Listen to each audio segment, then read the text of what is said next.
Minute और 50 minute खत्म होने के बाद, ये ज़ूम खत्म होने के बाद उस बंदे को एक बार ज़रूर थैंक यू, शुक्रिया कहना, क्योंकि उसने आपको दुनिया का एक बेहतरीन बेमिसाल प्रोजेक्ट को समझने के लिए आपको यहाँ पर इनवाइट किया है दोस्तों। और मैं हूँ मकसूद, आप लोगों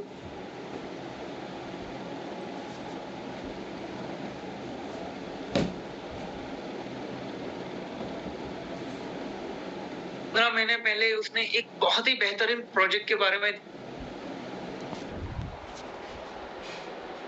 और आंखें भी खुली रखना, साथ में दिमाग को भी खुला रखना, क्योंकि ये जो प्रोजेक्ट है ये दुनिया का बेहतरीन प्रोजेक्ट है, जिसमें मैं आपको अगले 40 मिनट जानकारी देने वाला हूँ। मैं लैपटॉप की स्क्रीन शेयर करता हूँ, पीपीटी के माध्यम से मैं आपको पूरी जानकारी दे रहा हूँ दोस्तों।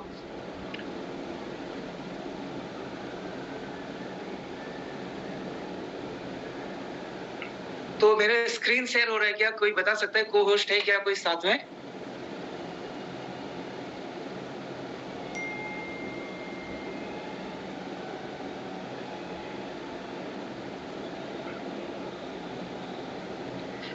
दोस्तों मेरा ये स्क्रीन नजर आ रहा है, कोई को होस्ट है? विशाल जी है, अगर आप को होस्ट है तो आप बता सकते हो। स्क्रीन शेयर हो रहा है क्या मेरा?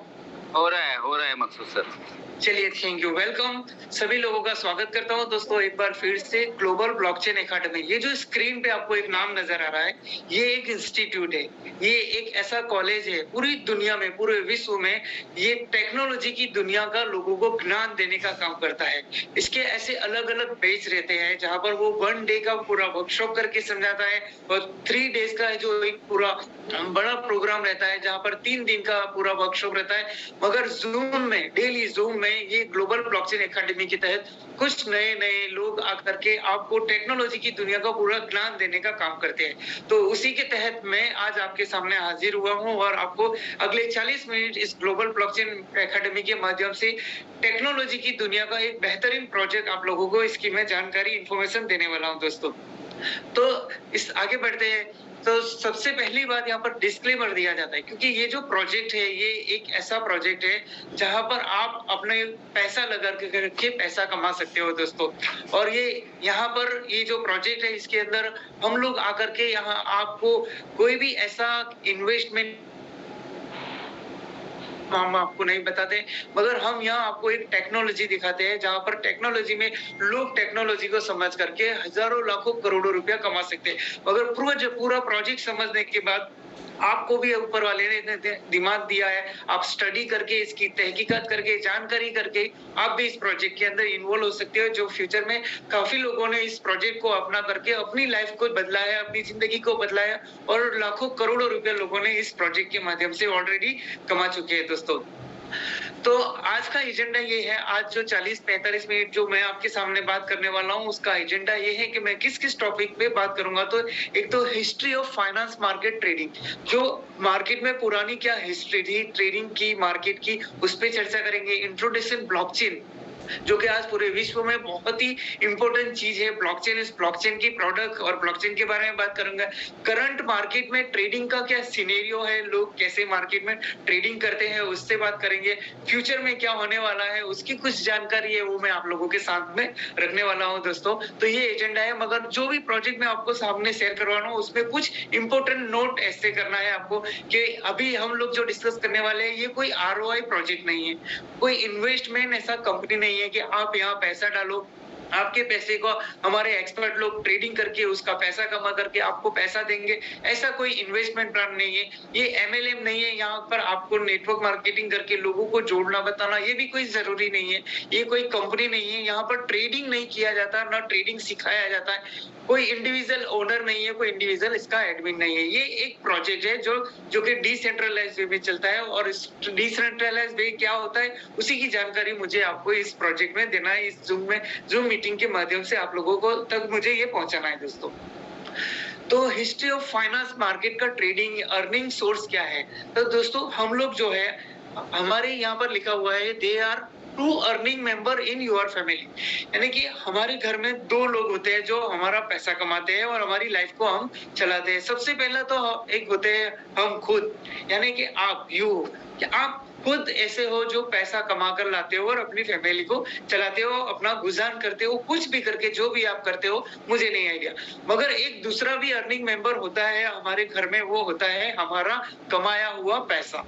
दोस्तों, जब तक हम अकेले करते रहेंगे और कमाते रहेंगे और हमारे फैमिली को चलाते रहेंगे, तो एक बहुत बड़ा रिस्क है। क्या रिस्क है कि यहाँ पर कहा जाता है एक्टिव इनकम।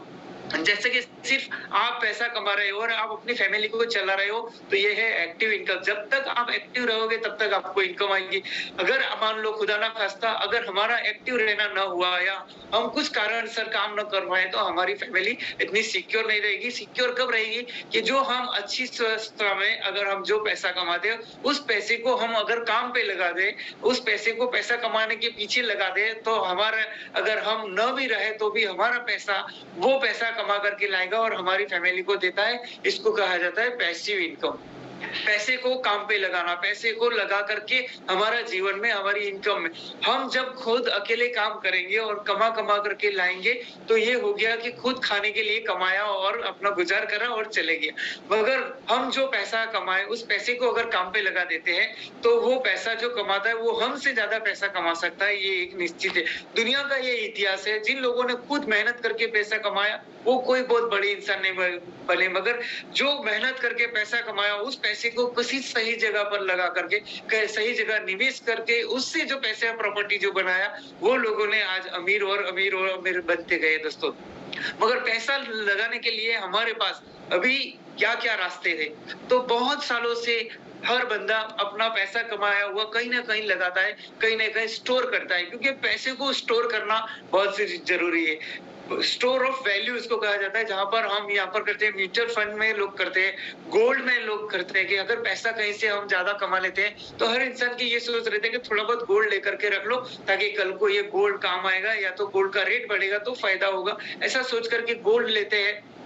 फिर कंपनी के शेयर खरीदते हैं, शेयर खरीद के रियल एस्टेट में कहीं मकान, कहीं जमीन वगैरह प्लॉट ऐसा रखते हैं। फिर एक ट्रेंड आया, लोग फॉरेक्स में ट्रेडिंग करने लगे, अपना पैसा लगा करके पैसा बनाने लगे।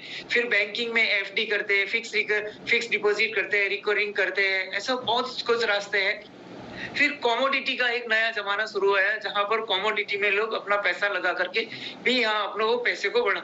मगर आज पूरी दुनिया में एक नया ट्रेंड चालू हुआ है, नया एक सब्जेक्ट चालू हुआ है जहाँ लोग अपना पैसा लगा करके बड़ा पैसा कमा सकते हैं। वो है यहाँ पर क्रिप्टो करेंसी दोस्तों। ये एक दुनिया को नया रूप मिला है, नई रेखा मिली है कि लोगों को अपनी वैल्यू को स्टोर करने के लिए। इसको क्रिप्टो करेंसी को ऐसे नाम तो करेंसी दिया गया है, मगर दोस्तों ये कोई करेंसी नहीं है। करेंसी किसको कहा जाता है? जो हमारे हाथ में पैसा होता है, जो बार्टर करने में कोई सामान खरीदने के लिए हम जो पैसा देते हैं, वो लीगल टेंडर, उसको करेंसी कहा जाता है। मगर इसको क्रिप्टो को करेंसी कह दिया है। ये करेंसी नहीं है, स्टोर ऑफ वैल्यू है। यानी आपका अगर आपने जो पैसा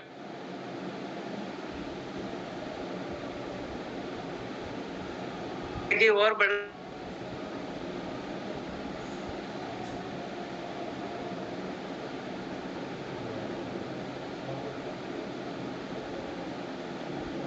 बात करनी है और उसको अच्छे से हमें सबसे पहले जब दुनिया में पैसा नहीं था, तो लोग कैसे अपना जीवन गुजारते थे? तो एक बार्टर सिस्टम चलती थी कि किसी के पास गांव है तो गांव दे करके वो चावल लेता था, गाय है तो गाय दे करके भैंस लेता था, बकरी लेता था। यानी सामान के सामने बार्टर करके अपना जीवन गुजारा करते थे दोस्तों। मगर फिर क्या हुआ, कुछ सालों बाद लोगों ने फिर गोल्ड से लेन-देन शुरू किया, गोल्ड से लेन-देन शुरू किया और इसके बाद में वो मेटल के कॉइन बनने लगे। चांदी के, तांबे के ऐसे सिक्के हुआ करते थे, जो पहले बरसों पहले, कभी-कभी अभी भी हमारे हाथ लगते हैं पुराने वाले वो सिक्के, आना दो आना, ऐसी कानी पई जिसको बोलते थे पहले के लोग। उस कॉइन से लोगों ने अपना व्यवहार शुरू किया।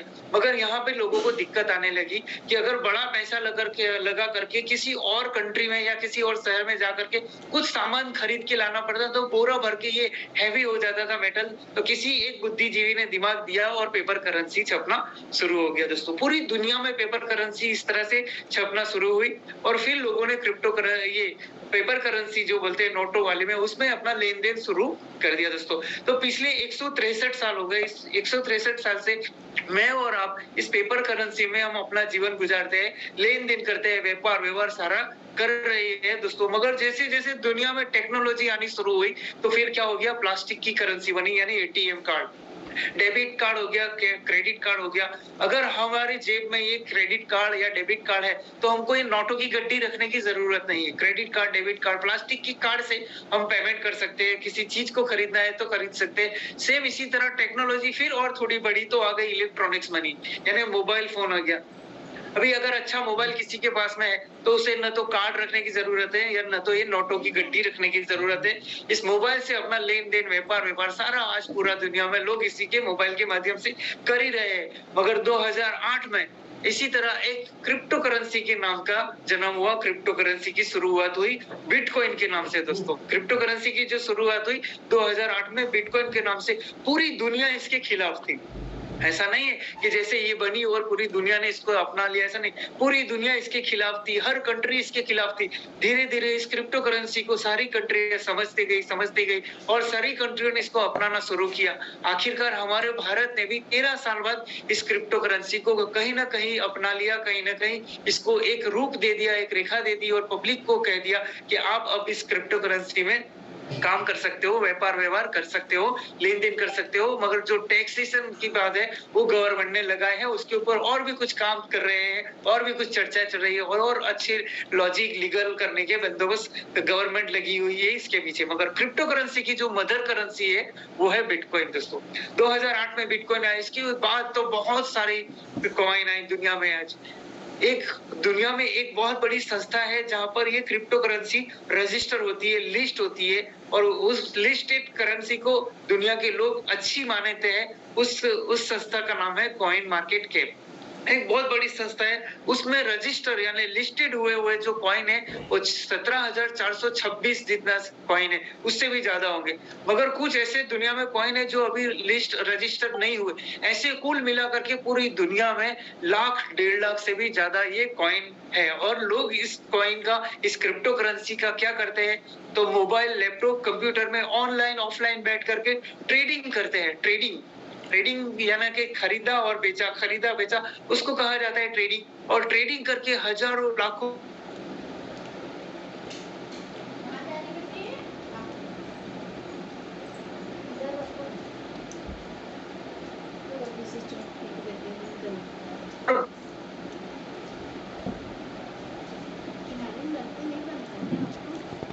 वो एक टेक्नोलॉजी की प्रोडक्ट है, तो इस टेक्नोलॉजी को समझ करके करना पड़ेगा।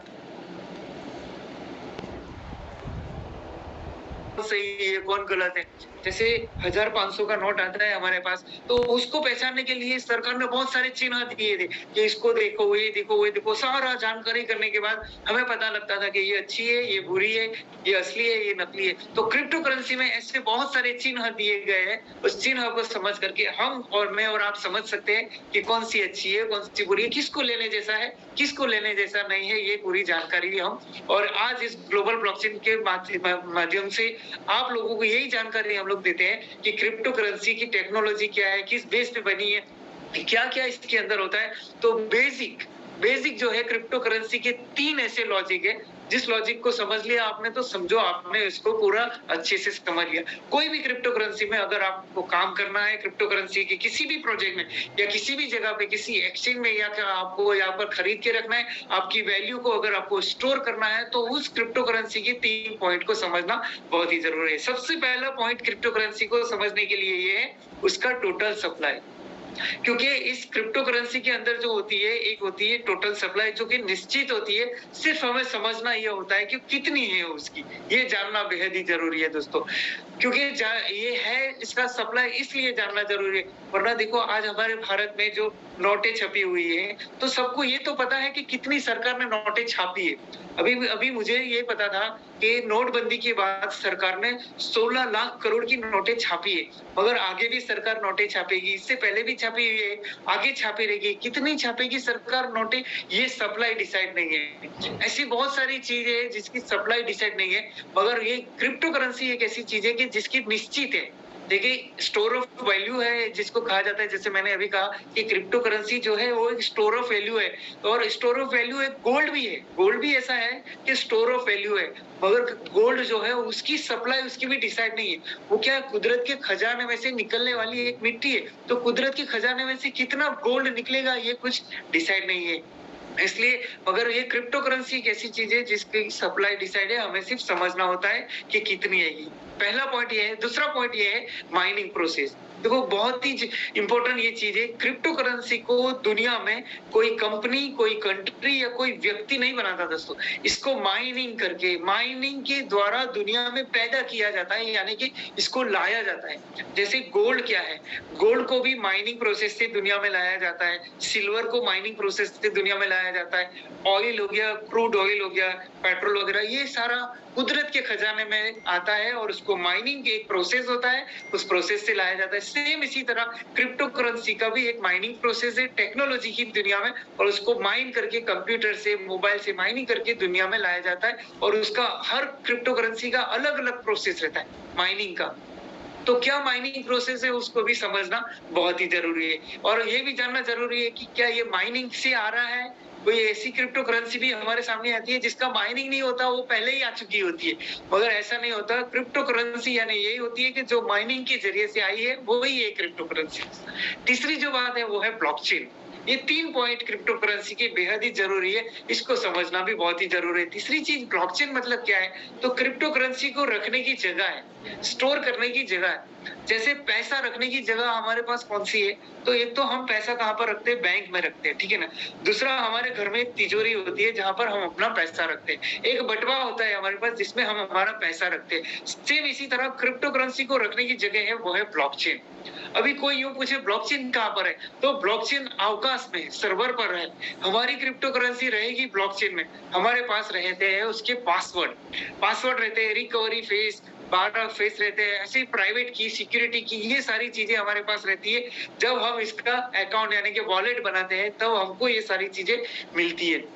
अभी ये ब्लॉकचेन जो है वो इसका निर्माण कैसे हुआ, ये बनी कैसे होगी, तो जब भी दुनिया में क्रिप्टो करेंसी जो है, कॉइन का लेन देन जो करते हैं बंदे, तो लेन देन में जो ट्रांजेक्शन जो होता है वो ब्लॉक के माध्यम से होता है, और वो ब्लॉक बनते हैं, ब्लॉक एक जगह पे सेव हो जाते हैं, और उस जगह को कहा जाता है ब्लॉकचेन। और ब्लॉकचेन जो है वो सेफ सिक्योर कहा जाता है, क्योंकि इसका जो डेटा एक जगह पे नहीं रहता, ऐसे बहुत सारी जगह पे रहता है। एक जगह पे रहता तो इसको ब्लॉकचेन में इसको सर्वर कहा जाता। जैसे कि यूट्यूब का एक सर्वर है, याहू का अलग सर्वर है, जीमेल का एक अलग सर्वर है, हर एक ऐसे जो फंक्शन है बड़े बड़े यूट्यूब, उन लोगों के अलग अलग एक क्या होते हैं, सर्वर होते हैं। उसको सर्वर को ब्लॉकचेन नहीं कहा जाता, मगर अगर डेटा हर अलग अलग जगह पे है, लाखों जगह पर है, इसको इसीलिए कहा जाता है ब्लॉकचेन दोस्तों। मगर दुनिया में ऐसी जो बहुत सारी क्रिप्टो करेंसी है, उसमें से कुछ क्रिप्टो करेंसी के 3 लॉजिक उसमें हम समझते हैं कहा कैसे क्या पर है। तो जो है दुनिया का सबसे पहला जो क्रिप्टो करेंसी है वो है बिटकॉइन। तो बिटकॉइन के 3 लॉजिक क्या कहते हैं उसको समझते हैं। तो बिटकॉइन जो है 2008 में, कुछ लोग यूं जानते हैं कि सतोशी नाकामोटो ने बनाया, कुछ लोग बोलते हैं किसने बनाया, मगर इसकी हकीकत कुछ और है। दुनिया के ऐसे 23 अलग अलग कंट्री के 23 प्रोग्राम डेवलपर लोग थे, एक दो नहीं बल्कि 23 लोग, 23 लोगों ने मिल करके, वो 23 लोग कौन थे, प्रोग्राम डेवलपर, मालिक नहीं, उन 23 लोगों ने मिलकर 2008 में बिटकॉइन नाम का एक प्रोग्राम बनाया। बिटकॉइन एक प्रोग्राम है, वो प्रोग्राम बनाया। तो कोई भी दुनिया का डेवलपर है, प्रोग्राम डेवलपर, अगर प्रोग्राम बनाने जाएगा तो क्या करेगा, वो कोडिंग करेगा, ठीक है। तो उन 23 लोगों ने मिल करके बिटकॉइन नाम की जो कोडिंग लिखी है, उस कोडिंग में उन्होंने सबसे पहला उसको सप्लाई लिख दिया कि इसका सप्लाई 2 करोड़ 10 लाख रहेगा। अभी ये जो 2 करोड़ 10 लाख का जो कोड है, जो सप्लाई उन्होंने लिखी थी 2008 में लिखी थी, यानी आज उस बात को कितने साल हो गए, तो 13 साल हो गए। 13 साल में फिर वो सप्लाई न कम हुई न ज्यादा हुई। ऐसा क्यों हुआ पता है? वजह इसकी दोस्तों ये है कि वो जो 23 लोग थे वो इसके डेवलपर थे, मालिक नहीं थे। उन्होंने प्रोग्राम डेवलप करके सर्वर में डाल दिया, पब्लिक के हवाले कर दिया, पब्लिक इसको चलाएगी। तो सर्वर में उन्होंने क्या डाला, जैसे गीतफ में उन्होंने डाला था कि ये बिटकॉइन है, 2 करोड़ 10 लाख कॉइन दुनिया में आएंगे। तो कैसे आए बिटकॉइन, तो उसका माइनिंग जो प्रोसेस था वो स्क्रीन पे यहाँ पर है, POW यानी प्रूफ ऑफ वर्क। यानी प्रूफ ऑफ वर्क से ये कॉइन दुनिया में आए। अभी ये प्रूफ ऑफ वर्क मतलब क्या है उसको समझना बहुत जरूरी है। कुछ लोग यहाँ पर होंगे ज़ूम में ऐसे जुड़े हुए जो जानकार होंगे, जानकारी रखते होंगे, मगर कुछ लोग ऐसे भी होंगे जिनको इसके बारे में जानकारी नहीं होगी, जो पहली बार सुने होंगे। उन लोगों के लिए ये बताना बहुत ही जरूरी है कि बिटकॉइन जो है दुनिया में पैदा कैसे हुआ, आया कैसे, इसका माइनिंग कैसे हुआ। तो दोस्तों जब भी दो लोग, उन लोगों ने 23 लोगों ने डिसाइड किया कि दो लोग जब बिटकॉइन का ट्रांजैक्शन करेंगे, ट्रांजैक्शन को वेरीफाई करने के लिए एक मशीन बनाया। मशीन ने पब्लिक के ट्रांजैक्शन को वेरीफाई किया और मशीन को नया कॉइन दुनिया में मिला। यानी कि कुछ काम हुआ तब जाकर के नया कॉइन दुनिया में आया। इसको कहा जाता है प्रूफ ऑफ वर्क। अब वो जो मशीन है वो 2008 की साल में, जब तक मुझे पता है, 10-12 लाख रुपए का इंडिया में वो मशीन बिकता था। माइनिंग मशीन जिसको कहा जाता है वो, और हर कंट्री में अलग अलग थे। लोग वो मशीन लगा कर खरीद के अपने घर पे लगाते थे। वो ट्रांजैक्शन वेरीफाई करके कॉइन कमा करके उसको देता था, जो जिसने मशीन को खरीदा है उस मालिक को वो कॉइन रिवॉर्ड में मिलते थे। तो 2 करोड़ 10 लाख में से अब तक 13 साल में 1 करोड़ 90 लाख कॉइन दुनिया में ऑलरेडी आ चुके हैं मशीन के माध्यम से। एक बंदे ने मशीन लगाया, पब्लिक ने ट्रांजैक्शन किया, पब्लिक के ट्रांजैक्शन को पब्लिक ने के मशीन ने वेरीफाई किया और नया कॉइन दुनिया में आया। तो कहा यूं जाता है, अगर कोई बंदा आपको और मुझे कोई यूं पूछे कि बिटकॉइन को किसने पैदा किया, किसने बनाया, तो मैं तो ये कहता हूं पब्लिक ने बनाया। पब्लिक ने पैदा किया, पब्लिक ने बनाया। कैसे बनाया कि प्रोग्राम बनाया किसने, मगर लाया कौन उसको दुनिया में, तो पब्लिक लाए। कैसे, तो पब्लिक के ट्रांजैक्शन किया, मशीन भी पब्लिक ने खरीद के लगाया, तब जाकर के दुनिया में ये कॉइन आया। इसका जो ब्लॉकचेन है वो सेफ और सिक्योर है। जिस जगह पे ये जो इसका डेटा है, जैसे 2 करोड़ 10 लाख बिटकॉइन जो है उसका डेटा है एक ब्लॉकचेन में यानी सर्वर में। अब पब्लिक के पास क्या है, तो पब्लिक के पास बिटकॉइन नहीं है, उसका पासवर्ड है। मैं आपको बताऊं, जैसे कि अगर मैं ये कहूं कि मेरे पास 2 बिटकॉइन है, तो क्या वो 2 बिटकॉइन मेरे घर में तिजोरी में नहीं रहेंगे, वो कहाँ होंगे, ब्लॉकचेन में। मेरे पास क्या रहेगा, तो मेरे 2 बिटकॉइन का पासवर्ड मेरे पास। अगर आपके पास में 2 बिटकॉइन है तो आपके 2 बिटकॉइन का पासवर्ड आपके पास रहेगा। मतलब ये समझ में आता है कि सारा बिटकॉइन का डेटा ब्लॉकचेन में है, लोगों के पास सिर्फ पासवर्ड घूमते रहते हैं। अब जिस जगह पे ये डेटा है 2 करोड़ 10 लाख बिटकॉइन का, वो एकदम सेफ और सिक्योर है। अब कैसे सेफ है उसको समझते हैं। जैसे कि एक सर्वर, जैसे मैंने बोला यूट्यूब जो है, यूट्यूब के अंदर हम जो वीडियो देखते हैं उसका डेटा यूट्यूब के सर्वर में है। अभी मान लो कल को यूट्यूब का सर्वर कभी कुछ टेक्निकल खामी से ब्लास्ट हो गया और सारे डेटा जल गए, तो वीडियो सारे यूट्यूब का जो प्रोग्राम है वो खत्म हो जाएगा, एक भी वीडियो नहीं चलेगा, क्योंकि एक जगह पे डेटा था और वो डेटा जल गया तो प्रोग्राम खत्म। मगर ब्लॉकचेन में क्या हुआ कि लोगों ने, करोड़ों लोगों ने, लाखों लोगों ने उस ब्लॉकचेन के डेटा को अपने कंप्यूटर, अपने मोबाइल में इसको बैकअप लेके रख लिया, सेव करके रख लिया, इसलिए ये सेफ हो गया। सिक्योर इसलिए है कि आज 13 साल हो गए, आज तक कोई किसी बंदे इसकी ब्लॉकचेन को हैक नहीं कर पाया। वरना आपको मुझसे भी अच्छे से मालूम होगा कि दुनिया में कैसे कैसे हैकर लोग हैं, किसी भी चीज को हैक कर सकते हैं, मगर ब्लॉकचेन हैक करने वाला बंदा अभी तक कोई पैदा नहीं हुआ।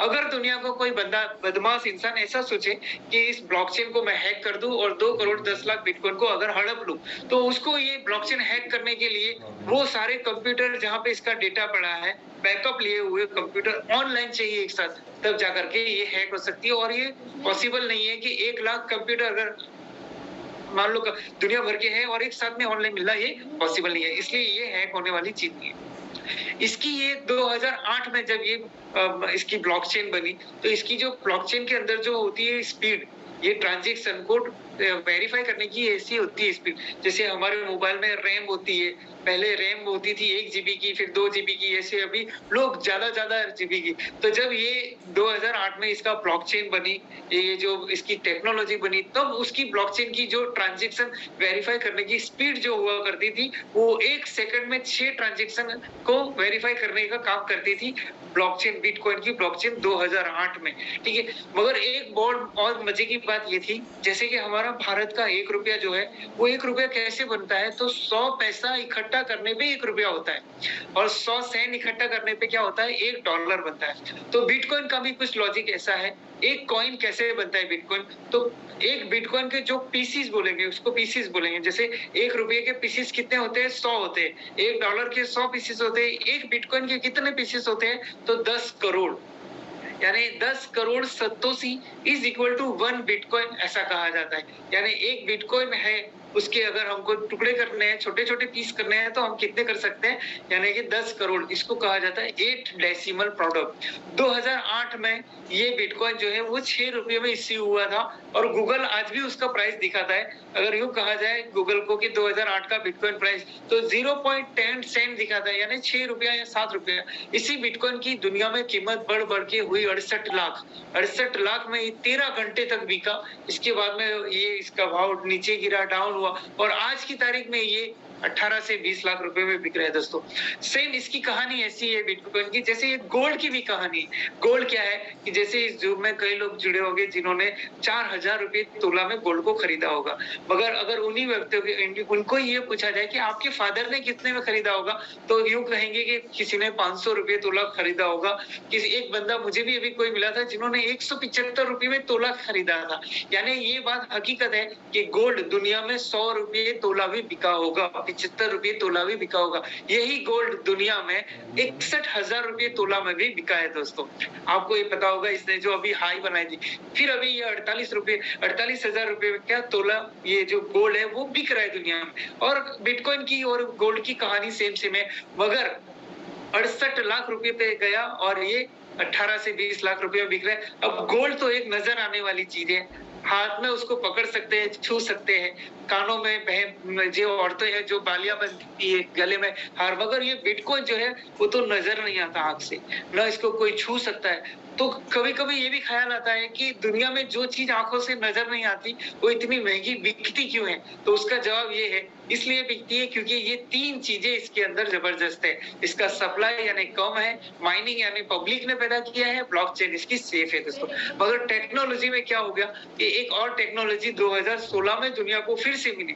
टेक्नोलॉजी शुरू हुई तो अपडेट। तो पहले से दूसरी टेक्नोलॉजी दुनिया में कैसी आती है?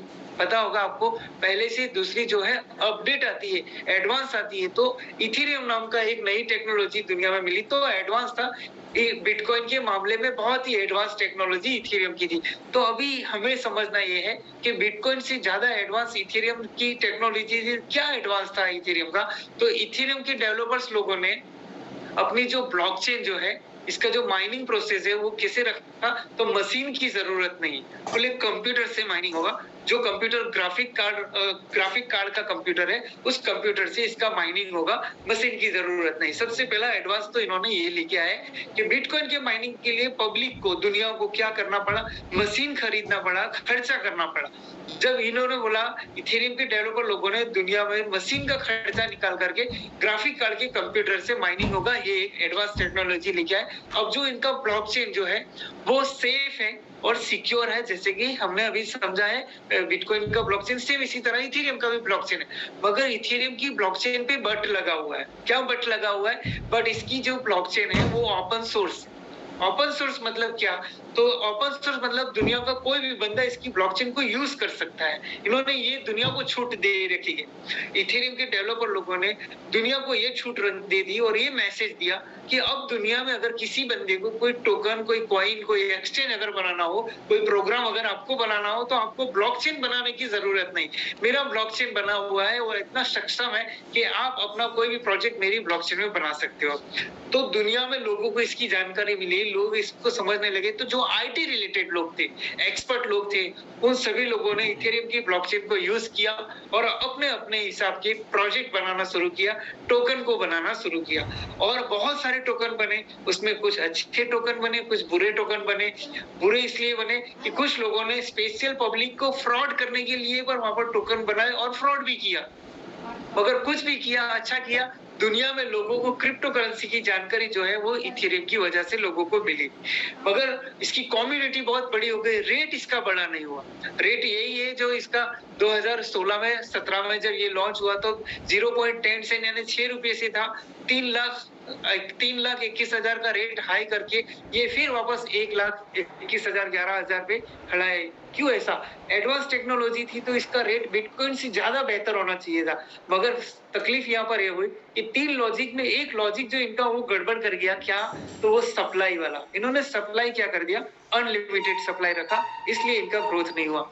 इसकी जो ट्रांजैक्शन जो कैपेसिटी थी ब्लॉकचेन की, टीपीएस जिसको कहा जाता है, ट्रांजैक्शन पर सेकंड, वो 20 की थी। जैसे कि बिटकॉइन वो 6 ट्रांज़ैक्शन कर सकती थी, पुरानी टेक्नोलॉज़ी थी।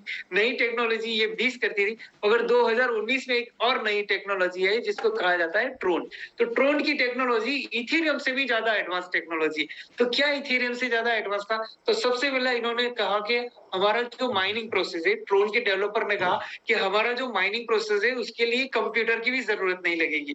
मोबाइल से माइनिंग हो जाएगा, यानी एडवांस टेक्नोलॉज़ी हो गई। इसका भी ब्लॉकचेन जो क्या है वो ओपन सोर्स है, सेफ सिक्योर तो सारे है ही है, मगर इसकी जो स्पीड है वो इथेरियम से ज़्यादा है। 2000 स्पीड की 2000 ट्रांज़ैक्शन को वेरीफाई करने। मगर वही इसका भी रेट क्या हुआ, ₹6 से इश्यू हुआ, ₹21 का ₹22 का हाई बना करके फिर ₹5 में ये बेचारा ट्रोन खड़ा हुआ है इतनी प्राइस में। तो इसकी वजह क्या है? तो इनका भी एक लॉजिक यही गड़बड़ कर गया कि इसका सप्लाई जो है इन्होंने वो 10,000 करोड़ का किया है दोस्तों। तो ये तीनों को अगर हमने समझे हैं, तो ये तीनों क्रिप्टो करेंसी को समझे, सबसे ज़्यादा जो वैल्यू अगर रखता है आज दुनिया में, तो वो कौन रखता है? बिटकॉइन ही रखता है। इसकी वजह ये है कि इसका सप्लाई कम है। भले ही उसका टेक्नोलॉजी पुराना है, 6 टीपीएस है, वो ट्रांज़ैक्शन करने का सारा उसका पुराना है, एकदम आउटडेटेड है, मगर सप्लाई कम होने की वजह से ये इसका ग्रोथ है दोस्तों। मगर आज आपके सामने एक नई क्रिप्टो करेंसी का भी मैं आपको इंट्रोडक्शन कराने वाला हूँ, जिसको कहा जाता है ब्लॉकोरा। दोस्तों दुनिया में ये भी एक ऐसे ही लाइन में खड़ा है, जैसे बिटकॉइन, इथेरियम, ट्रोन और ये ब्लॉकोरा जो कॉइन है, ये भी एक इसी तरह से है जिसकी जो सप्लाई जो है वो जैसे मैंने कहा कि कोई भी क्रिप्टो करेंसी को परखना हो, जानना हो तो इसके 3 लॉजिक को समझना है। तो ये जो ब्लॉकोरा कॉइन है, इसकी जो सप्लाई जो है वो 2.5 करोड़ की है। 20 लाख की इसकी जो है वो सर्कुलेशन सप्लाई है और इसका जो ब्लॉकचेन है सेफ सिक्योर है। ट्रांज़ैक्शन इसकी जो टीपीएस की बात करो तो सबसे स्पीड में है 5 लाख की है दोस्तों। 5 लाख ट्रांज़ैक्शन पर सेकंड ये क्लेम कर रहे हैं। जैसे मैंने पहले कहा कि बिटकॉइन को किसने बनाया, किसने डेवलप किया, तो 23 लोग थे। तो ब्लॉकोरा को, इथेरियम को किसी ने विटालिक बैटरी करके कोई है, इन्होंने मिल करके डेवलप किया, ट्रोन को किसी ने किया। तो ब्लॉकोरा जो है कॉइन है, इसको भी दुनिया के अलग-अलग कंट्री के ऐसे प्रोग्राम डेवलपर लोगों ने मिल करके इसको डेवलप किया है। मगर हमारे लिए, हमारे भारत के लिए बड़ी गर्व की बात ये है कि वो 12-13 डेवलपर लोग हैं इस ब्लॉकोरा को डेवलप करने वाले, जिनमें से 2 लोग जो है वो हमारे भारत के हैं दोस्तों, हमारे हिंदुस्तान के देश के हैं और एक तो हमारे गुजरात के हैं और एक बैंगलोर के। इन सब लोगों ने मिल करके जो है इस ब्लॉकोरा कॉइन को डेवलप किया है। इसकी ये खासियत है जो अभी मैं आपको यहाँ पर दिखा चुका हूँ। आगे बढ़ते हैं, इस ब्लॉकोरा की कुछ और समझते हैं। इसको बहुत बड़ी कम्युनिटी नेक्स्ट टू बिटकॉइन के नाम से जानती है और नेक्स्ट टू बिटकॉइन कहा जाता है। तो अभी हमको ये समझना है कि नेक्स्ट टू बिटकॉइन क्यों है। तो इसकी वजह ये है कि इसका जो टोटल सप्लाई है वो 2.5 करोड़, जैसे बिटकॉइन का जो है वो 2 करोड़ 10 लाख है, इसका जो है वो 2 करोड़ 50 लाख है। सिर्फ सप्लाई ही मायने नहीं रखती दोस्तों, बहुत सारे ऐसे कॉइन दुनिया में आपको मिलेंगे कम सप्लाई वाले, मगर उसके सामने एक दूसरी चीज मायने रखती है, वो है डेसिमल। डेसिमल मतलब उसके पीसीस कितने होते हैं। जैसे बिटकॉइन जो है वो 10 करोड़ होते हैं, इसके 10 crore satoshi is equal to 1 bitcoin. मगर इथेरियम कॉइन की अगर बात करो तो वो 100 crore satoshi is equal to 1 bitcoin है, यानी 18 डेसिमल। ट्रोन एक 18 डेसिमल है और बीएनबी 16 डेसिमल है। ऐसे सारे लोगों को डेसिमल भी जानना बहुत जरूरी है, तो ताकि उसके पीसीस कितने होते हैं, कि सप्लाई कम है और पीसीस उसके जो डेसिमल है वो ज्यादा है, तो भी इतना ग्रोथ नहीं हो सकता। मगर क्या है, सप्लाई भी कम हो और इसके डेसिमल भी कम हो, इसके पीसीस कम होते हो, तब जाकर की ग्रोथ होता है। तो बिटकॉइन की जो है वो सप्लाई कितनी है, 2 करोड़ 10 लाख, वो 8 डेसिमल है, यानी 10 करोड़ सतोशी वाला। जबकि ये ब्लॉक और अभी वैसा ही है कि 2.5 करोड़ की इसकी सप्लाई है, 8 डेसिमल प्रोडक्ट है। 2.5 करोड़ में से 10% प्री माइनिंग होने वाले हैं दोस्तों। जब इसकी ये ब्लॉकचेन जो है, अभी बात यहाँ पर है ब्लॉक और टी बैग जिसको कहा जाता है, यहाँ पर ब्लॉक और को भी टोकन नाम दिया हुआ है। मगर दुनिया में बहुत सारे लोग ऐसे कंफ्यूज है, खास करके हमारे भारत के लोग तो बहुत ही कंफ्यूज है। किसको लेकर के? कॉइन और टोकन को लेकर के। कॉइन और टोकन का फर्क ही लोगों को पता नहीं चल रहा कि क्या होता है। दोस्तों कॉइन उसको कहा जाता है जिसकी खुद की ब्लॉकचेन हो। अगर खुद की ब्लॉकचेन है तो वो कॉइन है, और अगर खुद की ब्लॉकचेन नहीं है तो वो है टोकन दोस्तों। तो ये ब्लॉक हो रहा भी अभी क्या है, ये टोकन है, क्योंकि इसका खुद का ब्लॉकचेन है मगर अभी टेस्ट नेट पे है। जब ये मेन नेट पे आएगा तब ये टोकन ना रह करके कॉइन बन जाएगा। मगर दुनिया में ऐसे बहुत सारे कॉइन टोकन है जिसका ब्लॉकचेन है ही नहीं, मगर वो टोकन बन करके चल रहे हैं और कर रहे हैं दोस्तों। जब इसका ये मार्च में कहा जाता है कि मार्च में इसका जो ब्लॉकचेन है वो टेस्ट नेट से मेन नेट पे आएगा, तब ये प्री माइनिंग हो जाएंगे 25 लाख 25 लाख कॉइन। इसके बाद में से 2 लाख जो है वो 2 करोड़ 25 लाख जो है पीओएस, एपीओएस यानी एडवांस प्रूफ ऑफ स्टेक। इसका जो माइनिंग का प्रोसेस जो है ब्लॉक हो रहा का, वो एपीओएस है, एडवांस प्रूफ ऑफ स्टेक। अभी इसको समझते हैं कि एडवांस प्रूफ ऑफ स्टेक मतलब क्या है, कि दुनिया का कोई भी बंदा जो अभी सर्कुलेशन सप्लाई जो टोकन की है, उस टोकन को खरीद करके अपने पास होल्ड करेगा, अपने पास स्टेक करेगा, तो उसको वापस पे माइनिंग में एडवांस पीओएस में उसको नया कॉइन मिलेगा स्टेक करने पे। एडवांस प्रूफ ऑफ स्टेक ऐसा करके उसको कहा जाता है, तब माइनिंग प्रोसेस से दुनिया में आएंगे। सर्कुलेशन जो सप्लाई है वो 20 लाख की है, जिनमें से 2 करोड़ 50 लाख जो है वो प्री माइनिंग ओएस के होंगे, जिनमें से 5 लाख डेवलपर का प्रॉफिट है, जो डेवलप इन्होंने किया है उन लोगों ने इसको स्टेक करके रखेंगे दोस्तों। इसका जो ब्लॉकचेन है, इनका जो टेस्ट नेट है वो ऑलरेडी इसका लॉन्च हो चुका है पिछले 3-4 महीने से, मार्च से। और इसका जो मेन नेट बनने वाला है वो मेन नेट मार्च में 2023 की मार्च को ये मेन नेट बनने वाला है। अभी इसका जो ब्लॉकचेन की बात करूं मैं, तो दुनिया का सबसे एडवांस ब्लॉकचेन है। आज तक इसका कि जैसा ब्लॉकचेन ना आया है, ना आने वाले दिनों में कोई न्यूज है कि इसकी कंपैरिजन का कोई ब्लॉकचेन आया है। सबसे पहली बात तो ये है कि ये जो ब्लॉकचेन पे ये जो टोकन कॉइन बनते हैं उसके एक कॉन्ट्रैक्ट होते हैं। तो ये ब्लॉक वरा का जो कॉन्ट्रैक्ट है, जो इसको कहा जाता है कॉन्ट्रैक्ट, वो ऑडिट किया हुआ है। ऑडिट किया यानी कि दुनिया में एक ऐसी बड़ी-बड़ी कंपनियां हैं जो इसके ऊपर नजर रखने लगी है, इसको अभी तहकीकात करने लगी है, और आने वाले दिनों में ऐसे कायदे भी बनने वाले हैं भारत में, विदेशों में। अभी विदेशों में तो एक कायदा ऐसा बन चुका है, अभी अमल में नहीं आया, कि उन सारे जितने भी एक्सचेंजेस है जहां पर ये कॉइन टोकन लॉन्च होते हैं, उन लोगों को ये कहा जाता है कि उन्हीं टोकन कॉइन को ये लिस्टेड कर पाएंगे जिसका स्मार्ट कॉन्ट्रैक्ट ऑडिटेड हो, यानी एक अच्छा ऑडिट किया हुआ हो, लीगल हुआ हो, उसी को ही यहाँ पर ऑडिट। तो हमारे कायदा बनने से पहले ही ब्लॉक का जो ऑडिट रिपोर्ट, ये जो ब्लॉक कॉन्ट्रैक्ट है वो ऑडिट हो चुका है, ऑडिट रिपोर्ट भी यहाँ पर रखा हुआ है। इसकी जो ब्लॉकचेन के ऊपर क्या क्या फीचर्स है, तो स्मार्ट कॉन्ट्रैक्ट बनेंगे, टोकन लॉन्च होंगे, NFT, sweating exchange, security token, ऐसे बहुत सारे मार्केट इसकी ब्लॉकचेन में कर सकते हैं। इसका टेस्ट नेट ऑलरेडी टेस्ट इसको कर सकते हैं, कि क्योंकि दुनिया में ब्लॉकचेन के आने के 2 फेस रहते हैं। जितने भी ब्लॉकचेन दुनिया में आई 2 फेस में आई है, टेस्ट नेट और मेन नेट। तो इसका जो टेस्ट नेट तो लॉन्च है, मेन नेट की अभी तैयारी है दोस्तों। बहुत सारे ऐसी अच्छी जगह पर ये लिस्टेड है, रजिस्टर है, जिसको आप अपने दिमाग से जाकर के यहाँ पर इसकी तहकीकात कर सकते हो, ब्लॉकरा कॉइन की जानकारी ले सकते हो, बहुत डीप में जाकर के जानकारी ले सकते हो, कॉइन मार्केट कैप में, कॉइन गीको में, नॉमिक्स में, कॉइन बेस में, बाइनांस में, ऐसी अच्छी जगह पर ये लिस्ट है, इसकी और आप जानकारी ले सकते हो। जानकारी लेने के बाद अगर आपका दिल कहे कि अभी इसको हम खरीद के रखे, स्टोर को, वैल्यू को स्टोर करके रखे, तो आप कॉइन को, ब्लॉक और कॉइन को बाय करने के लिए, खरीदी करने के लिए, सेल्फ बाइंग करने के लिए आपको इंडियन एक्सचेंज जो है अभी स्क्रीन पे दिख रहे हैं, इन इंडियन एक्सचेंज में आपको पहले तो अकाउंट करना पड़ेगा।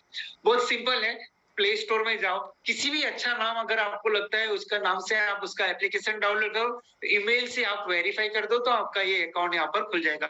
ऐसा नहीं है जैसे कि शेयर बाजार में लोगों को ट्रेडिंग करने के लिए डीमैट अकाउंट खुलाना पड़ता था, बड़ी झंझट थी उसमें। उस झंझट के कारण मैंने भी कभी खुलाया नहीं अकाउंट, और ऐसे कई लोग हैं उस झंझट के कारण लोगों ने खुला। अभी तो ऐसा नहीं है, अभी तो आसान हो गया, मगर पहले बड़ी दिक्कत होती थी डीमैट अकाउंट शेयर मार्केट में ट्रेडिंग करने के लिए। अगर क्रिप्टो करेंसी की ट्रेडिंग के लिए अभी हमारे भारत में बहुत सारे एक्सचेंजेस खुल गए हैं, जबकि हमारे भारत ने इसको 1 अप्रैल से कहीं लीगल रूप देने का सोचा है। तो इसके बाद से बहुत सारे एक्सचेंज खुले, तो इसी किसी भी एक्सचेंज में आप अपना अकाउंट खुला दो, उसमें आप अपना केवाईसी कर दो। केवाईसी करने के बाद बैंक डिटेल्स डाल के आप वहां पर जाके पॉलीगॉन के मैटिक नाम के जो कॉइन है उसको आप यहाँ पर खरीद लो। सारे एक्सचेंज में मिलेगा, कहीं से भी आप उसको खरीद लो। इसके बाद आप यूनिसेफ नाम का एक एक्सचेंज है, यूनिसेफ एक्सचेंज में आप स्वैप करके, वॉलेट कनेक्ट करके, ये ब्लॉगोरा और टीबेक का जो है, ये मैटिक और टी बैग मतलब है ब्लॉक हो रहा कॉइन, इसकी पेयर है उसको कंफर्म करके ये आप कॉइन अपने पास लेकर के रख सकते हो दोस्तों। अब कॉइन को खरीद करके रख लिया, तो अब क्या करें? What to do crypto? Crypto का इस कॉइन को ब्लॉकरा को खरीदा तो अब क्या करेंगे? तो कॉइन को खरीदने के बाद आप उसको होल्ड कर सकते हो कि जब इसकी कीमत बढ़ेगी तब उसको हम बेच देंगे। एक तो ये काम कर सकते हैं। दूसरा काम आप ट्रेडिंग कर सकते हो कि आज आपने मान लो $20, $25, $50 का जो भी रेट का कॉइन था उसको आपने खरीदा और कल इसका रेट अगर ज्यादा हुआ तो उसको कल बेच दो। फिर नीचे आया रेट तो खरीद लो, फिर बढ़ा तो बेच दो। ट्रेडिंग भी कर सकते हो। या तो आप उसको लिक्विडिटी में डाल दो, पूल लिक्विडिटी। पूल लिक्विडिटी क्या होती है वो भी आपको बताओ। पूल लिक्विडिटी मतलब ये है कि एक्सचेंज के अंदर जो पर्दा होता है, एक्सचेंज के अंदर का एक्सचेंज जो होता है, मार्केट मेकर बोलते हैं जिसको, लिक्विडिटी प्रोवाइडर बोलते हैं, वो आपको बनाने का मौका।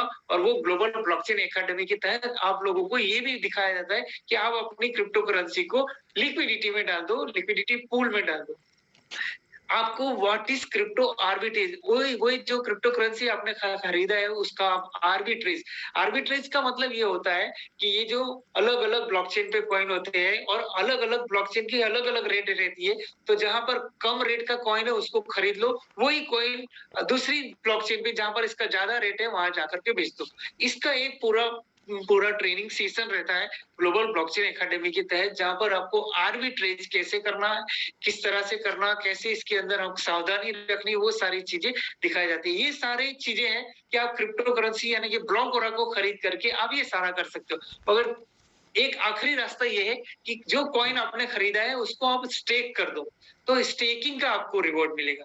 एक तो आप होल्ड करोगे मान लो लंबा समय, तो भी आपके जितने मतलब मान लो $1000 का कॉइन आपने खरीदा है, होल्ड करा, तो आपको साल भर 2 साल में आपको 2 गुना, 3 गुना, 4 गुना, 5 गुना, 10 गुना हो भी सकता है और नहीं भी हो सकता है। मगर यहाँ पर है स्टेकिंग, जो है स्टेकिंग में आप करोगे तो आपको यहाँ पर उसके अलग से बेनिफिट मिलेंगे। तो स्टेकिंग करने के लिए दुनिया में एक बहुत ही अच्छा प्रोजेक्ट है, बहुत ही अच्छा प्लेटफॉर्म है जिसको कहा जाता है डीफाई। डीफाई एआई यानी डिसेंट्रलाइज्ड फाइनेंस आर्टिफिशियल इंटेलिजेंस। यहाँ पर आप अपने कॉइन को यानी उस कॉइन को यहाँ पे कहा जाता है लिक्विडिटी, उस लिक्विडिटी को आप स्टेकिंग करके रिवॉर्ड पा सकते हो। कितना कैसे वो मैं आपको बताता हूँ। मगर स्टेकिंग करने के लिए कुछ ऐसा है कि आपको राउंड फिगर में लेना पड़ता है, जैसे कि $20 का ब्लॉकरा कॉइन लिया और उसको स्टेक कर दिया। यहाँ पर $15 का नहीं, $20 का कर सकते हैं। फिर $50 हो गया, $100, 250, 500, 1000, 2500, जो भी आपको ठीक लगे, जो आपको समझ में आए। पूरी जानकारी लेने के बाद, पूरा समझने के बाद, जो आपकी कैपेसिटी हो उस कैपेसिटी के हिसाब से इस कॉइन को खरीदो, फिर उसको कर दो आप यहाँ पर स्टेक। ठीक है, स्टेकिंग कर देने से आपको क्या मिलेगा? तो आपको मिलेगा डेली 1% का रिवॉर्ड। देखो कॉइन आपने खरीदा है और आप अपने वॉलेट में रखे रहोगे, भाव बढ़ेगा, इसकी कीमत बढ़ेगी, तब आप बेचोगे तो हो सकता है 3 गुना 4 गुना होकर के मिल सकता है और नहीं भी हो सकता, दो बातें। मगर वही क्रिप्टो करेंसी जो आपने खरीदा है उसको स्टेक कर दोगे, तो मान लो आपने $1000 का ब्लॉकरा कॉइन खरीदा और उसको स्टेक कर दिया, तो डेली आपको 1% का रिवॉर्ड मिलेगा, यानी $10 के कॉइन मिलेगी। यहाँ पर ये बहुत अच्छे से समझने की जरूरत ये है कि काफी कुछ लोग इसको 14 महीने से 15 महीने से यहाँ पर स्टेकिंग करके बड़ा पैसा कमाते हैं, मगर फिर भी समझने में कहीं ना कहीं कमी रह जाती है। तो वो कमी क्या है कि यहाँ पर ये ऐसा नहीं है कि $1000 की वैल्यू की ब्लॉक हो रहा कॉइन हमने खरीदा और उसको स्टेक किया। अब डिफाई क्या करती है, $3000 की वैल्यू का कॉइन आपको डेली 1% के हिसाब से देती है, यानी कि 303 तक देती है। अब जो आपको डेली $10 की वैल्यू का कॉइन आता है, उस कॉइन को अगर आपने होल्ड करके बढ़ी हुई कीमत, जब इसकी कीमत बढ़ेगी तब बेचोगे, तो एक तो 3 गुना यहाँ से होगा और बढ़ी हुई कीमत में बेचोगे तो और 3-4 गुना हो सकता है, यानी 10 गुना 20 गुना आप अपनी प्रॉपर्टी को कर सकते हो। या तो आप अपने पास होल्ड करो, सारे रास्ते आपको दिखा दिए, होल्ड करके रखो, ट्रेडिंग करो, लिक्विडिटी में डालो या स्टेकिंग कर दो, सारे रास्ते आपके, डिसाइड आपको करना है कि आपको क्या करना है। मगर हाँ, डीफाई सिस्टम में अगर आपने वो कॉइन को स्टेक कर दिया तो डेली आपको 1% का रिवॉर्ड यहाँ पर मिलता है दोस्तों। अभी ये 1% का रिवॉर्ड देने के लिए सिस्टम ने एक दिमाग लगाया है, एक लॉजिक लगाया है, डिफाइन है। वो क्या लॉजिक है उसको समझने के लिए हमको एक तो सेंट्रलाइज्ड ट्रेडिंग एक्सचेंज जो अभी चल रहे हैं दुनिया में, उसके लॉजिक को समझना है और एक डिसेंट्रलाइज्ड को समझना है। तो आपको समझ में आ जाएगा कि हमें क्या करना चाहिए। तो जो सेंट्रलाइज्ड एक्सचेंज जो अभी दुनिया में है, जहाँ पर क्रिप्टो करेंसी ट्रेड होती है, रात दिन 24 आवर्स चलते हैं ये, इसकी कोई छुट्टी नहीं होती है। और ये सारे एक्सचेंजों के नाम आपने शायद सुने होंगे, बाइनांस, वजीरेक्स, लाटोकन। दुनिया में 623 एक्सचेंज है, एक दो नहीं, 623। और ये एक्सचेंज यहाँ पे कॉइन मार्केट कैप में लिस्टेड है, रजिस्टर, मगर सारे सेंट्रलाइज है। सेंट्रलाइज का मतलब ये है कि सारे एक्सचेंजों का कोई ना कोई दुनिया में मालिक है। उस किसी मालिक ने इस एक्सचेंज को बनाया है और फिर पब्लिक वहां पर जाके बाय सेल करती है, ट्रेडिंग करती है। तो पब्लिक क्या करती है वहां पर ट्रेडिंग करने के लिए? तो कोई भी बंदा कॉइन को खरीदने के लिए बायर बन के इस एक्सचेंज में पेंडिंग ऑर्डर डाल के खड़ा रहता है, और बेचने वाला जो है वो सेलर बन के, बायर और सेलर सारे लोग कॉइन बेचने के लिए और खरीदने के लिए पब्लिक यहाँ पर पेंडिंग ऑर्डर डाल के खड़े रहते हैं। तो एक समझने के लिए मैं आपको बताऊं कि एक बायर अगर 100 रुपए का कॉइन लेना चाहता है और उसने यहाँ पर ऑर्डर डाला है, तो सामने जो सेलर है वो कैसे करेगा? 110 में बेचने की कोशिश करेगा। खरीदार जो है वो सस्ता ढूंढता है और व्यापारी जो है वो महंगी बेचने का प्रयास करता है। इन दो लोगों के खड़े रहने से ये एक्सचेंज नहीं चलते हैं दोस्तों। एक्सचेंज में रेट जो है ऊपर नीचे इन लोगों से नहीं होता है। जब कोई तीसरा बंदा आता है और वो किसी सौदे में सेट होता है, जैसे कि अगर उसको 110 की बदले 105 में मिल गया, तो ग्रीन कैंडल बनना शुरू होती है। और 3 लोगों के मैचिंग होने से, मैचिंग इंजन बनने के बाद ही ये यहाँ पर कैंडल बनना शुरू होता है। रेट का ऊपर नीचे जाना इन 3 लोगों के ऊपर निर्भर होता है, इन 3 लोगों से ही निर्भर, इसीलिए इसको कहा जाता है मैचिंग इंजन। ये ऐसे एक्सचेंज के अंदर लाख लोग कई सालों से ट्रेड कर रहे हैं, पैसा कमा रहे हैं, घुमा रहे हैं दोस्तों। क्यों? क्योंकि ये जो एक्सचेंज का जो एक पर्दा होता है, पर्दे के पीछे कुछ लोग बैठे होते हैं जो क्या करते हैं, नजर रखते हैं पब्लिक के सौदों पे, फिर कुछ ना कुछ ऐसे ट्वीट करते हैं और कॉइन का रेट ऊपर जाता है, कॉइन का रेट नीचे जाता है, और यहाँ पे मैनिपुलेशन करते हैं, डंपिंग पंपिंग चलाते हैं। ये सारा को अगर हम साइड पे रखें, मगर पब्लिक दुनिया के जो लोग हैं, इन सारे एक्सचेंज में ट्रेडिंग करने के लिए अपनी पॉकेट का पैसा जो होता है, अपना खुद का कमाया हुआ पैसा पहले वहां हमें भेजना पड़ता है एक्सचेंज में, फिर जाके ट्रेड करते हैं। अगर मान लो हमने बाइनांस या वजीरेक्स में लाख रुपया भेजा ट्रेडिंग करने के लिए, और बाइनांस एक्सचेंज वाला उसने मालिक ने बंद कर दिया, तो हमारा पैसा तो कहीं ना कहीं लॉस भी कर सकते हैं, क्योंकि वो बंद करने की उसके पास सत्ता है, क्योंकि वो मालिक है, मालिकी की कंट्रोल में चलता है। मगर दोस्तों, जिस ब्लॉक हो रहा की मैंने अभी जानकारी दी, उसका जो है वो उस एक्सचेंज से कोई लेना देना नहीं है सेंट्रलाइज से, वो डिसेंट्रलाइज में है, यानी डिसेंट्रलाइज स्वैपिंग एक्सचेंज में है। और डिसेंट्रलाइज स्वैपिंग एक्सचेंज का लॉजिक क्या है वो अभी हमको समझना है दोस्तों। तो ये डिसेंट्रलाइज का सबसे पहला मतलब ये है कि इसका दुनिया में कोई मालिक नहीं है। ये एक ऐसा सॉफ्टवेयर बना हुआ, ब्लॉकचेन में फिट किया हुआ है, पब्लिक इसको चला रही है, पब्लिक चला रही है। अब कैसे चला रही है पब्लिक? तो दुनिया में पब्लिक जो है वो यहाँ पर 2 काम करती है इस एक्सचेंज में। कौन से 2 काम? तो सबसे पहला तो स्वैप करती है, स्वैप जो लिखा है यहाँ पे स्क्रीन पे, एक होता है स्वैप करती है और दूसरा होता है पूल। पूल में भी खड़ी रहती है पब्लिक, स्वैप भी पब्लिक करती है। तो स्वैप का मतलब क्या कि मान लो आपके पास में डॉलर है और आपको ट्रोन नाम का कॉइन चाहिए, तो डॉलर दे दो और ट्रोन लेके जाओ। अगर ट्रोन है और आपको दूसरा कोई कॉइन चाहिए, तो ट्रोन देकर के वो कॉइन ले लो। बिटकॉइन है, बिटकॉइन देकर के इथेरियम ले लो, इथेरियम है तो इथेरियम के सामने वो ले लो, कॉइन के सामने कॉइन को स्वैप करके ले लो, इसको कहा जाता है स्वैप। दूसरा है पूल। पूल क्या कि भाई आपके पास में मान लो कोई कॉइन है, 10,000 कॉइन है, तो उस कॉइन को लेकर के आप पूल में खड़े हो जाओ, लिक्विडिटी में, जैसे मैंने पहले कहा। तो लिक्विडिटी में खड़े हुए होने से ऐसा होता है कि आपने यहाँ पर कॉइन की दुकान खोल दी। हाँ, कॉइन की दुकान, जैसे लोग बाजार में नहीं खोलते, ऐसी कपड़े की दुकान खोलता है कोई, बूट चप्पल की दुकान खोलता है कोई, बर्तन की दुकान खोलता है। इस तरह अगर आपके पास में अगर कोई कॉइन है, तो उस कॉइन की भी आप यहाँ पर पूल में खड़े होकर के कॉइन की दुकान खोल सकते हो। अब यहाँ पर कॉइन की दुकान खोलना मतलब लॉजिक ये लगता है जैसे एक सुनार की दुकान का लॉजिक, ज्वेलरी की दुकान जो होती है सुनार की दुकान का लॉजिक क्या होता है मैं आपको बताऊं कि दुनिया का हर जगह का सुनार ये कहता है कि किसी को गोल्ड बेचना है तो मुझे बेच के जाओ, और किसी को खरीदना है तो खरीद के जाओ। मगर क्या होता है कि जब हम खरीदने जाते हैं तो महंगा हमें वो बेचता है, और जब हम बेचने जाते हैं तो सस्ता हमसे वो लेता है। ये इस लॉजिक रहता है। यहाँ पर भी यही है कि मान लो ये आप हो, समझ लो, आपको मैं बता रहा हूँ यहाँ पे डिसेंट्रलाइज्ड स्वैपिंग एक्सचेंज का लॉजिक क्या है, उस पे हम समझ रहे हैं एक एग्जांपल के तहत कि मान लो ये आप हो, आपके पास में 10,000 कॉइन है, $10,000 है। 10,000 कॉइन, $10,000 लेकर के आप पूल में खड़े रहे, तो एक कॉइन की प्राइस यहाँ पर डिसाइड हो जाती है $1। ये एक एग्जांपल है कि 10,000 कॉइन, $10,000 बराबर में एक कॉइन की कीमत हो गई $1। अभी कोई अमर नाम का बंदा आया, उसने 2,000 कॉइन स्वैप करके लिया, तो हुआ यूं दोस्तों कि 10,000 कॉइन थे, 2,000 कॉइन बिक गए, यानी कि 20% माल बिक गया। आप पूल में खड़े हो लिक्विडिटी लेकर के, पूल लिक्विडिटी में, वहां 10,000 कॉइन में से 2,000 कॉइन बिके, यानी 20% कॉइन सेल हुए पूल लिक्विडिटी में से, तो 20% प्राइस इसका क्या हो जाता है, बढ़ जाता है। यहाँ पर 3 लोगों की जरूरत नहीं हुई, न किसी को पेंडिंग ऑर्डर डाल के खड़े रहने की जरूरत हुई, न किसी को सेलर को खड़े रहने की जरूरत हुई, लिक्विडिटी में खड़े रह गए, तो आपने यहाँ पर 2,000 कॉइन बिक गए अमर में, ठीक है। अभी आपके पास कितने बचे, तो आपके पास 8,000 जो कॉइन बचे हैं, उस 8,000 की वैल्यू अब 1/20 गिनी जाएगी, ठीक है।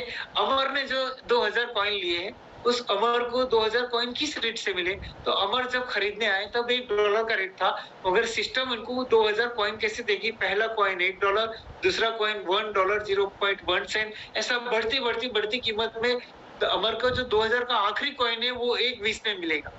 यानी 2,000 कॉइन का एवरेज अगर निकालो तो अमर को 1.10 में पड़ेंगे सारे कॉइन, मगर रेट यहाँ पे छप गया 1/20, तो अमर खरीद के खुश और आप बेच के खुश। बात यहाँ खत्म नहीं। अमर जो है, इन्होंने जो 2,000 कॉइन लिए, अगर वो अपने 2,000 कॉइन लेकर के साथ में $2,400 की लिक्विडिटी डाल करके सेकंड पूल ओनर अगर अमर भी खड़े हो गए, तो हुआ क्या कि लिक्विडिटी का पूल जो है वो 10,000 का हो गया। कैसे कि आप 8,000 लेकर के खड़े थे और ये अमर ने भी 2,000 अपने कॉइन को लेकर के पूल में खड़े हो गए, तो 10,000 का पूल हो गया। फिर कोई अकबर नाम का बंदा आया, उसने 1,000 कॉइन लिए, तो ये हुआ कि फिर 10% कॉइन सेल हो गए लिक्विडिटी से, तो फिर 10% रेट इसका वापस बढ़ गया, 1.32 हो गया। तो अभी ये जो अकबर जो है, इन्होंने जो 1,000 कॉइन लिए, तो अभी बिकेंगे किसके, क्योंकि 2 लोग पूल में हैं, आप और अमर। तो अमर जो है वो 2,000 लेके खड़े थे, तो 200 कॉइन अमर के बिकेंगे, आपके पास 8,000 थे तो 800 कॉइन आपके बिकेंगे। इस तरह से अकबर को मिलेंगे। जिस तरह से जो लिक्विडिटी में जिस रेशो में लोग रहते हैं, उस रेशो में लोगों का माल बिकता है, उस रेशो में लोगों को प्रॉफिट होता है। धीरे धीरे ये थर्ड पूल अकबर जो है 1,000 जो कॉइन लिए, वो अपने $1,320 की लिक्विडिटी डाल करके थर्ड पूल ओनर खड़े होते हैं। तो फिर क्या हो गया, कोई एंथोनी आया, उसने 2,000 कॉइन बाय किए और फिर 20% कॉइन वापस लिक्विडिटी से सेल हुए, फिर इसका रेट बढ़ गया 1.58। जितने भी बायर आते हैं उतना रेट उसका ऊपर जाता है, अगर कोई सेलर आएगा बेचने के लिए तो रेट इसका नीचे जाएगा। ये इसका लॉजिक है। सबसे मजे की बात तो ये है कि इस डिसेंट्रलाइज में धीरे धीरे मान लो और लोग आए और बढ़ते गए और लिक्विडिटी में आते गए, और मान लो $100 की इसकी रेट हो गया, और सारे $100 पे सारे कॉइन लोगों के अंदर बट गए, 100 लोगों के अंदर। अगर कोई बंदा यूं सोचे कि इसका रेट वापस नीचे ट्वीट करके गिराओ, $1 पे लाना हो, तो सारे कॉइन एक साथ बेचने पड़ेंगे। अभी 100 लोगों के पास है, पहले एक बंदे के पास थे, तो ये जैसा डंपिंग पंपिंग सेंट्रलाइज्ड एक्सचेंज में होता है, ऐसा यहाँ पर होना थोड़ा मुश्किल है, नामुमकिन है, नहीं होगा। अगर ये लिक्विडिटी यहाँ पर मजबूत रहा, लिक्विडिटी के अंदर स्ट्रॉन्ग लिक्विडिटी रहे, तो ये हमारे जो कम्युनिटी में अभी एक स्ट्रॉन्ग लिक्विडिटी पर यहाँ पर बहुत ही अच्छे ऐसे न्यूज भी है दोस्तों। तो ये ग्रोथ है यहाँ पर, मगर जो ब्लॉक और कॉइन है वो इसी लॉजिक से, ये जो यूनिसेफ और पैनकेक स्वैप है, ये इसी लॉजिक से चलते हैं और इसी के अंदर वो यहाँ पर लिस्ट है ब्लॉकरा में। जब भी आप जैसे मानोगे कि $1,000 का कॉइन खरीदना है और स्टेक करना है, तो कॉइन खरीदने के लिए आपको यूनिसेफ या तो पैनकेक स्वैप में जाना पड़ेगा।